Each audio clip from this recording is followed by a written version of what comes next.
Tuhan bersamamu. Dan bersama rohmu. Inilah Injil Yesus Kristus menurut Santo Lukas.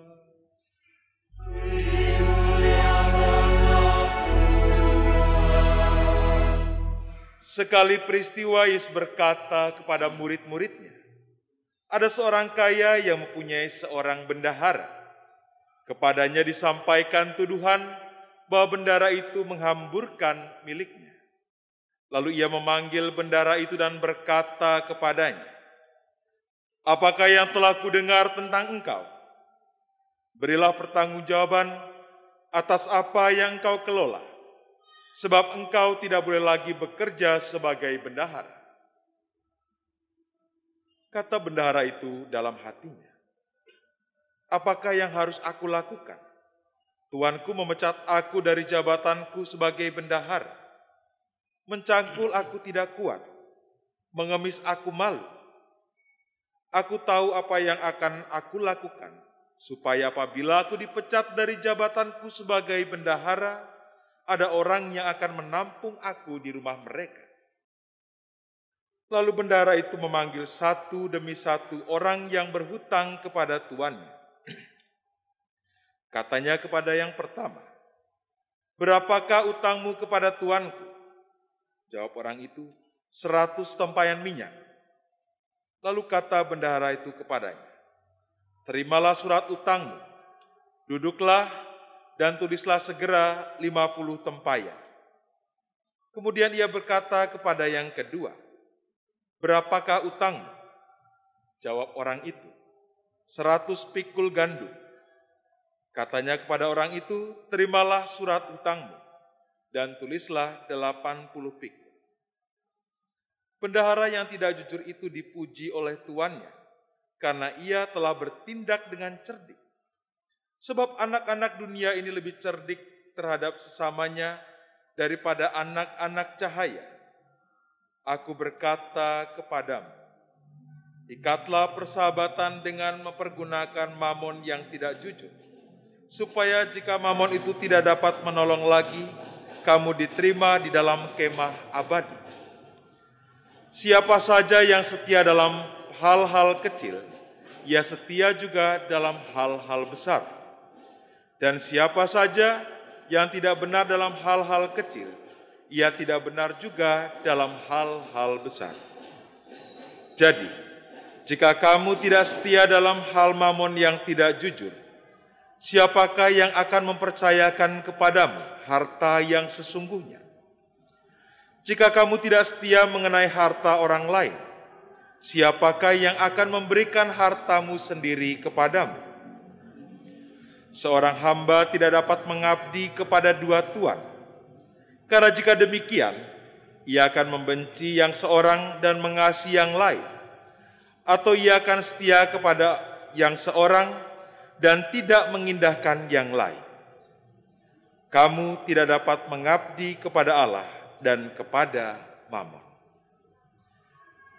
Demikianlah Injil Tuhan.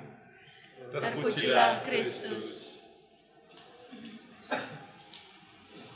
Bapak, Ibu, saudara-saudari, dan rekan-rekan muda yang terkasih di dalam Kristus.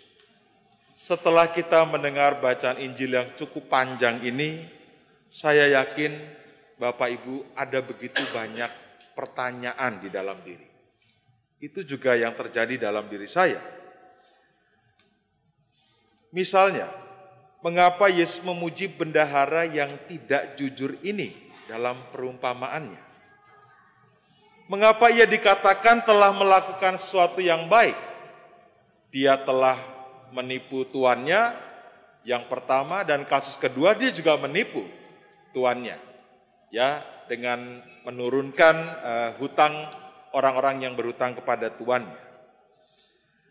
Apakah ini berarti setuju dengan tindakan menipu atau tindakan yang tidak jujur? Apakah Yesus berpihak kepada ketidakjujuran?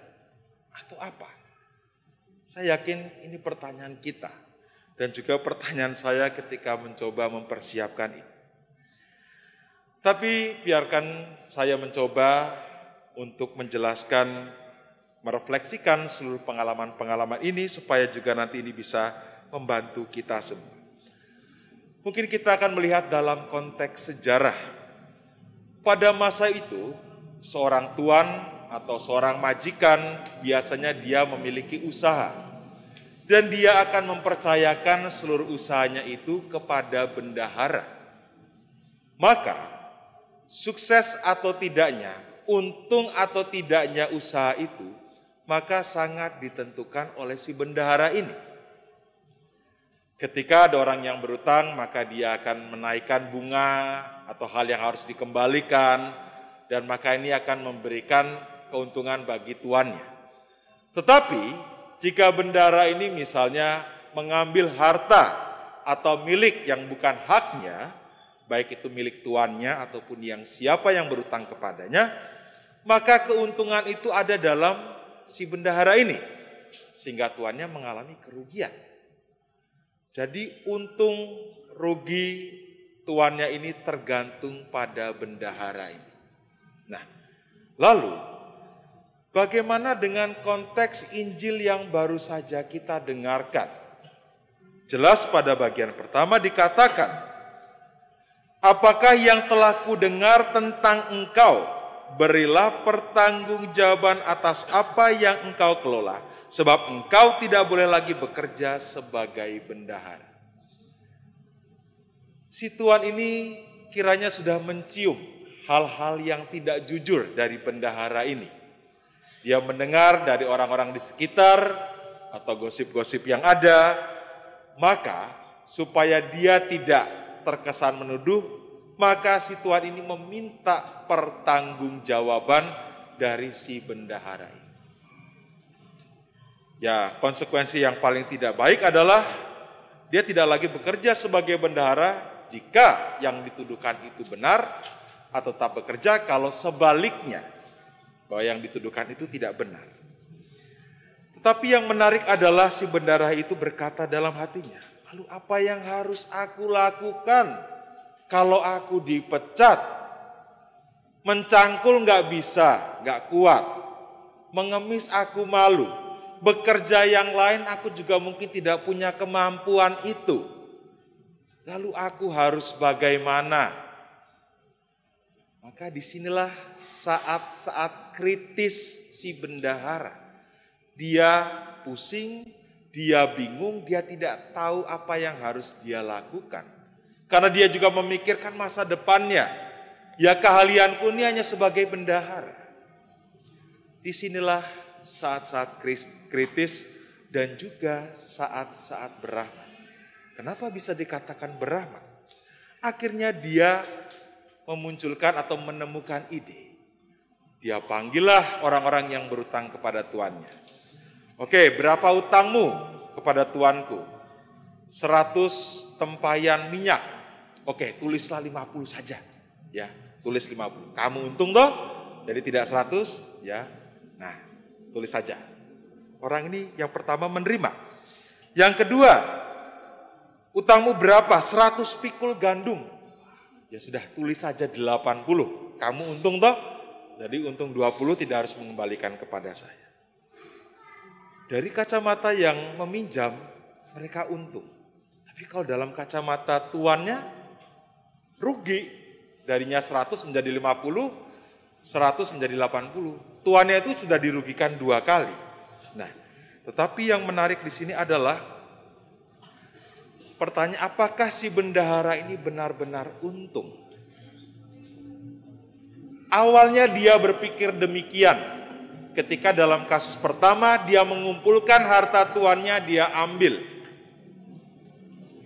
Tetapi yang kedua, sebenarnya dia juga tidak mengalami untung. Dia justru memberikan yang harusnya menjadi keuntungannya dia untuk orang yang berhutang kepadanya dan juga untuk tuannya. Jadi dia tidak mendapatkan apa-apa. Dia tidak untung sama sekali. Dalam kasus yang kedua ya. Kasus yang pertama tidak dikatakan, hanya mendengar bahwa si tuan ini mendengar tentang engkau, berikanlah pertanggungjawabanmu. Kita tidak tahu kasusnya bagaimana. Tetapi dalam kasus yang kedua ada pengurangan utang. Nah, disinilah Kalau dilihat, ya licik juga si bendahara ini. Tetapi sebenarnya dia tidak mengambil untung apa-apa di kasus yang kedua. Mungkin dia harus nombok.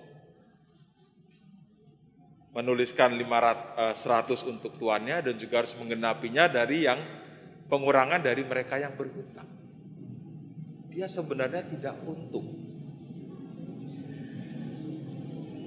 Bapak, Ibu, saudara-saudari dan rekan-rekan muda yang terkasih di dalam Kristus. Bagaimana kita melihat bendahara ini dan relasinya dengan Tuhan? Bagi saya ada beberapa hal yang menarik dari apa yang dilakukan oleh si bendahara ini. Yang pertama, ketika dia ada dalam situasi-situasi kritis. Tetapi juga ini bisa dikatakan sebagai situasi berahmat. Kritis dalam arti apa? Dalam situasi ini bisa saja dia melarikan diri. Bisa saja dia mengiyakan. Lalu masa depannya bagaimana? Tetapi dia memikirkan bagaimana supaya saya untung. Ya, untung dalam arti tetap menjadi bendahara. Tetapi juga saya melepaskan harta yang saya miliki supaya win-win solution. Nah, rahmat adalah peluang. Bagaimana dia mengambil kesempatan itu atau tidak. Ya, dia hening sejenak, dia mencoba berpikir secara jernih. Yang kedua, bendahara ini tidak sembunyi dari masalah yang dihadapi. Dia tidak menyalahkan siapa-siapa, dia hanya mencari jalan yang ketiga. Supaya semuanya menjadi baik. Dan yang terakhir adalah bendahara ini tidak hanya berfokus pada masalah yang dia hadapi, tapi juga bagaimana mencari solusi atas masalah yang dihadapi. Sebenarnya kalaupun nanti dia keluar, dia akan dipuji oleh orang-orang yang telah dia bantu. Kalau tidak ditemukan kerugian oleh tuannya, maka dia tetap menjadi bendahara. Maka dia bercoba untuk berpikir jernih, melihat masalah yang ada, dan akhirnya dia menyelesaikan. Apakah dengan demikian selesai perkaranya? Bagi saya yang menarik ada di ayat yang ke-9. Meskipun Yesus memuji bendahara yang tidak jujur ini dalam memikirkan masa depan kehidupannya, Yesus pun memberikan kritiknya terhadap bendahara ini. Dalam ayat 9 dapat kita lihat sebagai teguran Yesus. Bagi Yesus membangun persahabatan dengan berdasarkan materi atau uang adalah sebuah kesia-siaan. Hubungan ini dibangun di atas dasar yang rapuh, berdasarkan dia relasinya untung rugi materi dan uang. Ucapan Yesus ini menjadi sindiran, tapi juga memberikan sesuatu yang tajam. Barang siapa membangun persahabatan dengan mamon, yang tidak jujur akan menghasilkan perbuatan yang licik dan mendapatkan persahabatan yang semu. Yang dilakukan bendahara ini bukan baik-baik saja. Ada hal yang perlu dipuji, tapi juga hal yang dikritik oleh Yesus. Jangan membangun sebuah persahabatan di atas materi atau mamon. Biarkanlah relasi persahabatan kita dibangun atas dasar yang kokoh, yaitu iman kita sendiri. Iman kita kepada Allah. Bacaan pertama, kalau tadi Bapak Ibu mendengarkan kesannya itu dunia itu chaos gitu ya. Orang-orang yang punya berkuasa menindas dan segala macam suasana yang tidak menyenangkan dalam bacaan pertama. Mungkin ini juga digambarkan oleh Lukas ketika dasar yang dibangun bukan berdasarkan hal-hal yang baik, keuntungan untung rugi, maka kekacauan chaos inilah yang akan didapatkan. Tetapi bacaan kedua, kita diajak berdoalah, panjatkanlah permohonan, doa syafaat dan ucapan syukur kepada Allah bagi semua orang, bagi pemerintah dan penguasa, agar kita dapat hidup aman dan tentram. Kita diajak membangun dasar kita di atas iman. Tidak hanya untuk diri kita sendiri, kita mendoakan mereka-mereka yang memiliki tanggung jawab. Kepala negara, kepala pemerintahan, orang-orang yang mengambil keputusan, kita diajak untuk berdoa, memohon rahmat, supaya langkah yang mereka ambil juga didasari atas dasar iman, pengalaman akan cinta kasih Allah. Bapak, Ibu, saudara-saudari, dan rekan-rekan muda yang terkasih dalam Kristus, dari pengalaman bendahara ini, kita diajak membangun dasar yang kokoh. Kita diajak untuk melihat segala sesuatu lebih luas. Kita diajak untuk menimbang segala hal dengan matang. Kita juga diajak untuk juga tidak berfokus pada apa yang kita alami, tapi kita mencari hal-hal atau peluang-peluang lain yang bisa jadi ini adalah rahmat bagi hidup kita. Maka marilah kita hening sejenak, kita mohon rahmat Allah, supaya kita diberikan keberanian untuk membangun dasar hidup kita di atas iman kepada Allah. Amin.